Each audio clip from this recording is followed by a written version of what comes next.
suis Malek Battal, professeur titulaire au département de nutrition de la faculté de médecine et aussi au département de médecine sociale et préventive de l'école de santé publique de l'Université de Montréal.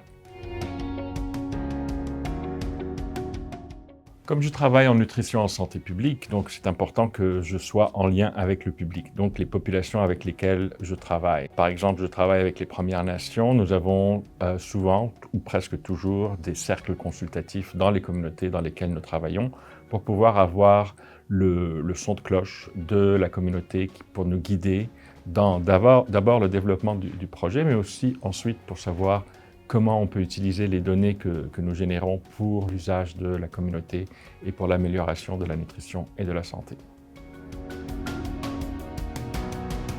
Je travaille en nutrition en santé publique avec des communautés vulnérables, que ce soit ici au Canada, je travaille avec les Premières Nations à travers le pays dans plusieurs projets avec plusieurs communautés. Je travaille aussi à l'international, en Équateur, au Guatemala, j'ai déjà travaillé en Haïti et ailleurs dans le monde avec des populations aussi vulnérables. Actuellement, mes travaux sont surtout avec des populations autochtones en Amérique latine. Et les objectifs de la recherche, c'est toujours de regarder d'abord quel est le potentiel des systèmes alimentaires pour améliorer la santé humaine, mais aussi quel est le potentiel de certains systèmes alimentaires pour prévenir les problématiques environnementales de santé animale et de santé de l'environnement, donc dans une approche une seule santé. Pour mobiliser les partenaires autochtones, il faut d'abord se rappeler que nous avons une histoire compliquée quand il s'agit de la recherche dans les milieux autochtones. Donc il faut avoir ce recul-là et savoir respecter les communautés, aller à leur rythme et se faire inviter pour faire le travail. Aussi, il faut toujours suivre les règles éthiques. Nous avons des règles qui gèrent la recherche en milieu autochtone dans ce pays. Nous avons les règles des 3 conseils, mais nous avons aussi les règles, par exemple, quand il s'agit des Premières Nations plus particulièrement, les règles PCAP, c'est-à-dire propriété, contrôle, accès et possession des données. C'est-à-dire que le travail que nous faisons, on le fait pour les communautés. Les données qu'on collecte, elles appartiennent à la communauté. Il faut savoir que ça, c'est très primordial et important. Donc, il faut mettre de l'avant ces approches respectueuses quand il s'agit de la recherche en milieu autochtone. Il est important de travailler en co-construction. Ce qu'on essaie de faire, nous, c'est d'avoir ce qu'on appelle un cercle aviseur. C'est un groupe de personnes qui sont issues de la communauté qui vont nous guider à travers le projet. D'abord dans l'élaboration du projet et ensuite à chaque étape, qui est-ce qu'on emploie à l'intérieur de la communauté pour faire la collecte des données, comment est-ce qu'on communique avec la population, quelles sont les meilleures façons de traduire les données de la recherche pour que ce soit bien compris par tout le monde.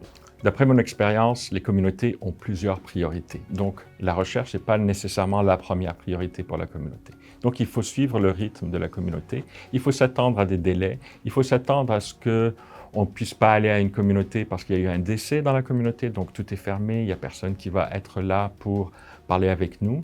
Donc, c'est délicat quand on embarque des étudiants, par exemple, pour leur maîtrise ou leur doctorat, de savoir qu'il peut y avoir des imprévus. Surtout si on travaille en région éloignée, il y a aussi la question du climat. On est dans un pays où le climat est imprévisible, donc on peut parfois avoir du mal à arriver dans une communauté, on peut aussi avoir du mal à en sortir, parfois, surtout les communautés avec accès aérien seulement. Donc tout ça, c'est important à prendre en considération. D'abord, la flexibilité, toujours la flexibilité par rapport à ça. Et heureusement, par exemple, d'après mon expérience avec les IRSC, surtout qui financent ma recherche, il y a beaucoup de flexibilité quand il s'agit de travailler avec les communautés autochtones pour dire on va prolonger, est-ce qu'on peut prolonger, etc. Et on arrive quand même à justifier les prolongations des projets.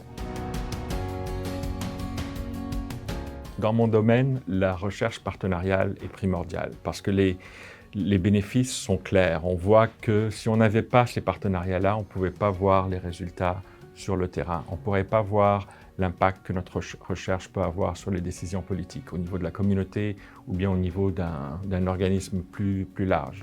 Je donne comme exemple un travail que nous avons fait pendant plusieurs années avec l'Assemblée des Premières Nations. Et là, on a tout mis ensemble à la fin, grâce à l'Assemblée des Premières Nations, pour communiquer, partager les résultats et pour sortir des recommandations qui ont été citées, qui ont pu atteindre les décideurs politiques, même au niveau fédéral.